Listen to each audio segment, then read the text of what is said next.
पुण्यार्जक श्री जिनेश जैन, श्रीमती विनीता जैन, पुत्र अंकित जैन, पुत्र वधू श्रीमती मनीषा जैन, पुत्रे स्वाति जैन, सत्यम एनक्लेव, विवेक विहार, दिल्ली। उपस्थित सत श्रद्धालु, स्वाध्याय के प्रति लालायित प्रतिदिन दैनिक स्वाध्याय सुनने वाले आप सभी श्रावक बंधुवर्ग,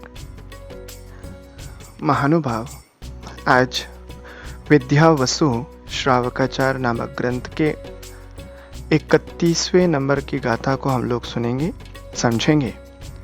सबसे पहले यहाँ पर ग्रंथ का जो उच्चारण है गाथा का वो करेंगे, उसके बाद उसके अर्थ को समझेंगे। समणाण सावयाणम आयारम सव्वहिदत्थम भणदे चरणाणुजोग सत्थम पावना सगम च शिव हेदो। यहाँ पर कह रहे हैं समनाण यानी श्रमणों के, सावयाणम श्रावकों के, आयारम आचार को, सव सबके, हिदत्तम हित के लिए, चरणानुजोग चरणानुयोग, सत्थम शास्त्र कहलाता है। और कैसा है ये? पावनासगम वह पाप का नाशक है, च और शिव हेतु मोक्ष का हेतु है। जो ग्रंथ यहाँ पर हम लोगों को श्रमणाचार और श्रावकाचार का सबके हित के लिए वर्णन करता है, वह आचरण का वर्णन करने वाला चरणन्योग शास्त्र कहलाता है। और वह शास्त्र पापों का नाश करने वाला और मोक्ष का हेतु जानना चाहिए। यहाँ पर बहुत ही अच्छी और सरल सहजता से आचार्य महाराज ने बताया। यहाँ पर चरणानुयोग, इसका विवेचन करें तो चरण अनुयोग, चरण कहते हैं आचरण को, आचरण का वर्णन करने वाला वह चरणानुयोग कहलाता है। और इसको तीसरे स्थान पर रखा गया। पहला प्रथमानुयोग यानी उसको पढ़कर वैराग्य को अंगीकार करें, उसको पढ़कर अपने आप को सुदृढ़ करें। फिर कर्णानुयोग, कर्णानुयोग के माध्यम से कर्म सिद्धांत पर विश्वास करते हुए उस पर जो प्रथमानुयोग में पढ़ा उसके ऊपर वज्रलेप करें कि ऐसा ही होता है, उसके प्रमाण कर्णानुयोग से सीखें। और फिर आया चरणानुयोग, अब उन पापों से कैसे बचें, उस मोक्ष को कैसे प्राप्त करें, तो बताया चरणानुयोग को अंगीकार करो। तीसरे स्थान पर चरणानुयोग का वर्णन आता है। और चरणानुयोग के माध्यम से यह मोक्ष मार्ग के रास्ते खोल देता है, सम्यक चारित्र का आधार कारण है ये। और इतना ध्यान हमेशा रखना, इसमें श्रावक कहा या श्रमण कहा, इनके आचार्य महाराज ने कहा इनके आचार का वर्णन करता है, तो फिर आरिका और श्राविका के आचरण का वर्णन कहाँ मिलेगा भैया? उसमें ही समाहित कर लेना चाहिए। ये दोनों के लिए मान्य है। जो श्रमण का धर्म है वही आरिका माता जी, आरिका माता जी उसको उपचार से पालन करती हैं। और श्रावक का जो कर्तव्य है वर्णन किया धर्म का, आचरण का, उसी को श्राविका भी पालन करती हैं। उसमें कहीं भी कोई भेद नहीं जानना चाहिए। जहाँ विशेष भेद होता है उसका आचार्यों ने वर्णन समय समय पर किया है। सम्यक चारित्र के वर्णन करने वाले ग्रंथों में हमारे पास श्रावकाचार लगभग 36 प्रकार के श्रावकाचार हैं। अलग अलग आचार्यों के माध्यम से उन चारित्र का वर्णन किया गया है, चाहे वह श्रावकाचार हो। इसके अलावा भी श्रमणाचार हैं, मूलाचार आदि ग्रंथ हैं। लेकिन यहाँ चरणानुयोग में हम लोग अभी श्रावकाचार के वर्णन कर रहे हैं, तो उसके उदाहरण में देखें तो विद्यावसु श्रावकाचार, जिसका भी आप लोग अध्ययन कर रहे हैं, दूसरा वसुनंदी श्रावकाचार, रत्नकर्ण श्रावकाचार, अमित गति श्रावकाचार, कुनकुन श्रावकाचार, ऐसे कई सारे श्रावकाचार जिन आगम में उपलब्ध हैं। आगे गाथा नंबर 32 का यहाँ पर अर्थ देखें, उसका उच्चारण करेंगे पहले। जीवाय तच्चाणी जो शुद्धा शुद्ध भाव जुत दवाणी ओहयणे बण दे दवाणु जोगम तमज्झेज। द्रव्यानुयोग ग्रंथ के बारे में यहाँ पर बताते हैं। जीवाई जीव आदि, तच्चाणी तत्वों को, जो यानी जो ग्रंथ, शुद्धा शुद्ध शुद्ध और अशुद्ध, भावयुक्त भाव से युक्त, दवाणी द्रव्यों को, उहया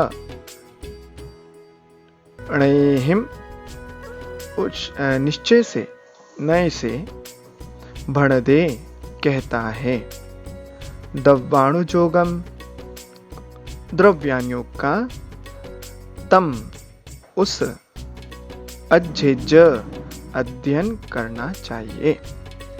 यहाँ पर आचार्य महाराज ने द्रव्यानुयोग की गाथा को बताया कि जो जीव आदि तत्वों को शुद्ध अशुद्ध भाव से युक्त द्रव्यों का निश्चय से वर्णन करता है, उनका विस्तार से बतलाता है, वह द्रव्यानुयोग है, उसका अध्ययन करना चाहिए, क्योंकि ये सबसे ज्यादा गरिष्ठ है, उपयोगी है, अंतिम चरण लक्ष्य है, मोक्ष का द्वार है।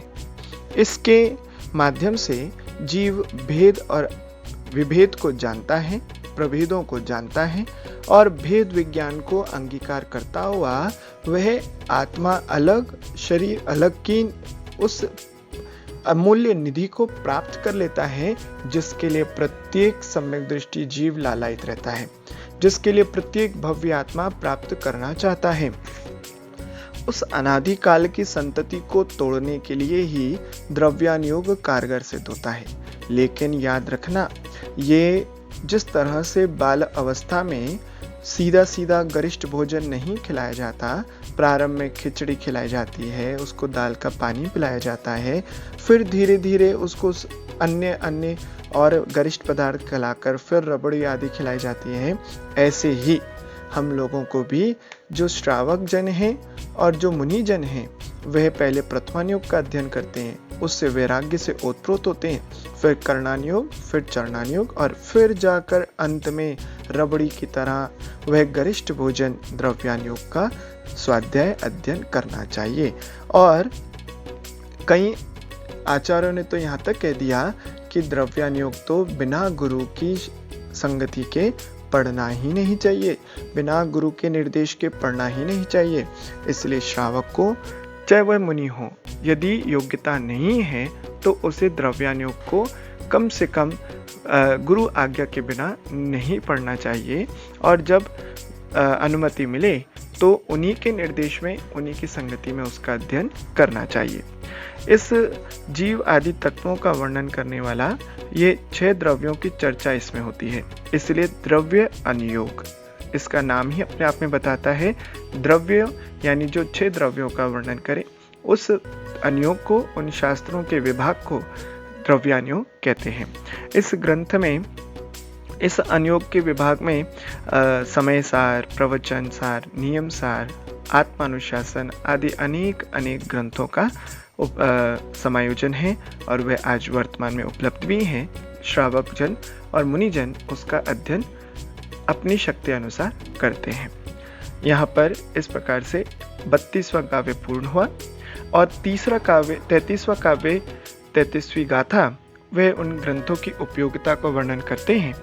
अभी हमारे पास समय भी है, उस उपयोगिता को भी हम लोग यहाँ पर देख लें और फिर आज के स्वाध्याय को पूर्ण करेंगे। पहले उच्चारण, बाद में उसका अर्थ। चौ अणुजोगाणिचम बोहि समाहीण तहा शिव हेदु दुग्गदि दुहणि वारगा ते हिम चित्तो तिरो हवेदी। चौ अणुजोगा, चारों अनुयोग, नित्यम नित्य ही, बोहि बोधि, समाहीन समाधि तथा और शिव हेतु मोक्ष के हेतु हैं। दुग्गति दुर्गति, दुह यानी दुख, निवारका इनके निवारक हैं। तेहिम उनके द्वारा, चित्तो चित्त, थिरो थिर यानी स्थिर, हवेति होता है। कई लोग पूछते हैं अनुयोग अध्ययन स्वाध्याय क्यों करें, शास्त्रों के पढ़ने से क्या लाभ होगा। तो उसी को आचार्य महाराज ने यहाँ पे खुलासा करते हुए कहा, जो इन चारों अनुयोगों का क्रमबद्ध तरीके से अनुसरण करता है, अनुपालन करता है, उसको जीवन में आचरण में उतारता है, जो उनका स्वाध्याय करता है, उनका अध्ययन करता है, वह नित्य ही वह बोधि यानी ज्ञान और क्रम से केवल ज्ञान को प्राप्त करता है। उस भव में जिस भव में वह अध्ययन करता है उसमें उसका फल समाधि की प्राप्ति करता है और वह क्रम से मोक्ष का हेतु बन जाता है। कहते हैं जो जीव समाधि करता है वह 7-8 भवों में मुक्ति को प्राप्त कर लेता है। इसलिए उत्तम समाधि को प्राप्त करने के लिए इन चारों अनुयोगों का अध्ययन अनिवार्य है। और बोधि यानी ज्ञान जब तक नहीं होगा, तो पिछली गाथा में हमने पढ़ा भी था कि हम लोग अपने ज्ञान को नहीं समझेंगे तो हम किस प्रकार से अच्छे और बुरे की पहचान कर पाएंगे। और अज्ञान मिथ्यात्व से हटाने के लिए, उन मिथ्यात्व के अंधकार को मिटाने के लिए भी ये अनुयोगों की उपयोगिता सिद्ध होती है। बोधि ज्ञान ये जीते जी के लिए है। जीव जी रहा है तो जीते जी उसको उपयोगिता सिद्ध करता है बोधि ज्ञान। और समाधि मरण ये जाते जाते अंत समय का जो एक पर्याय की अंतिम अवस्था है वह समाधि मरण है। और मोक्ष मुक्ति वह पर्याय की और पूरे उस जीव की शुद्ध अवस्था के अंतिम जो चरण प्राप्त करना है, उस संसार का अंतिम लक्ष्य है, चरण है, वह अंतिम मंजिल मोक्ष की प्राप्ति इस सम्यक ज्ञान के माध्यम से हो सकती है, स्वाध्याय के माध्यम से हो सकती है। इसलिए आज ध्यान करना चाहते हैं, ज्ञान करना चाहते हैं, तो वह सब ध्यान आदि मेडिटेशन की होड़ जो लगी है वह इस चारों अनुयोगों के अध्ययन से होती है। अपने जिन आगम में बहुत सारे ग्रंथों के माध्यम से ध्यान, मेडिटेशन, कर्म निर्जरा किस प्रकार से हो सकती है, किस प्रकार से सुख और दुर्गति के निवारण को हम लोग समझ सकते हैं, तो वह साधन बनता है। मेडिटेशन यदि कोई करना चाहता है तो उसे चरणानुयोग के ग्रंथों का अध्ययन करना चाहिए। और इसी के माध्यम से जिज्ञासाओं का समाधान भी होता है। क्या हुआ था, कैसे हुआ था, हम कैसे बच सकते हैं, बहुत अन्य जिज्ञासाएं श्रावक के और मुनि के मन में आती हैं। उन सब का समाधान स्वाध्याय के माध्यम से होता है। और तो और आचार्य महाराज तो कहते हैं कि दुर्गति और दुखों का निवारण भी इस स्वाध्याय के माध्यम से होता है। तो जो अनुयोगों का अध्ययन करेगा वह दुर्गति से बच जाएगा। कैसे? जब चारित्राचार का वर्णन करेगा, पढ़ेगा, उसे जीवन में अंगीकार करेगा, तो वह पापों से निवृत्त हो जाएगा। और पापी व्यक्ति ही नरक जाता है, पापी व्यक्ति ही तिरंच जाता है। और जब वह पुण्य आत्मा हो जाएगा तो उसकी ऊर्ध्व गति, मनुष्य गति और देव गति को प्राप्त करने की सामर्थ्य हासिल होती है। पुण्य आत्मा ही अच्छी गति में जाता है और वह दुखों का निवारक होगा। अच्छी गति मिलने के उपरांत भी, उच्च गोत्र मिलने के उपरांत भी वह पुण्यात्मा होगा, तो दुखों का निवारण उसके जीवन में केवल और केवल स्वाध्याय के और पुण्य के कारण ही संभव हो सकता है। यदि हमें अपना चित्त स्थिर करना है, मन चंचल है, सब जानते हैं, लेकिन ये मन चंचलता इसकी कैसे नष्ट होगी? जब हम इसमें उपयोगिता लगा दें। किसकी उपयोगिता? ध्यान से, हमारे मेडिटेशन के माध्यम से, अपने चारित्र के माध्यम से हम अपने चित्त को स्थिर कर सकते हैं। लेकिन वो कहाँ से सीखें? तो बोले अनुयोगों के माध्यम से उसका ज्ञान होता है। तो आप लोग इन चारों अनुयोगों का अध्ययन कीजिए, इनका स्वाध्याय कीजिए और अपने जीवन में चरम और परम लक्ष्य को प्राप्त करने का भरपूर प्रयास कीजिए। केवल पढ़ना ही नहीं है, इनको जीवन में उतारना भी है, तभी इनका अध्ययन जीवन को सार्थक बना सकता है। जीवन को अमूल्य है, उस अमूल्य निधि को ऐसे ही खोए ना। इस स्वाध्याय के माध्यम से उस अमूल्य निधि को तराशें, उसे प्राप्त करें, यही आपके प्रति मंगल भावना बातें हैं। आज का समय पूर्णता को प्राप्त हुआ। आज बस इतना ही। बोलिए आचार्य भगवान गुरुदेव श्री वसुनंदी जी मुनिराज की जय। जिनवाणी स्तुति।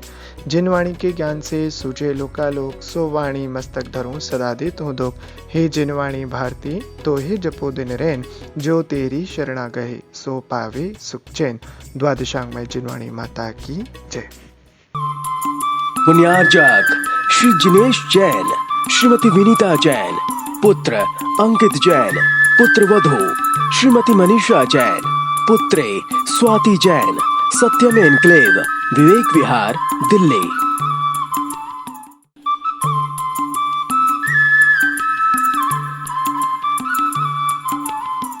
ज्ञानमयी बातों को आत्मसात करने के लिए श्रीवाणी चैनल को सब्सक्राइब करें और हाँ, बेल आइकन को दबाना ना भूलें ताकि श्रीवाणी चैनल के भक्तिमय अपडेट सबसे पहले आप तक पहुंचे।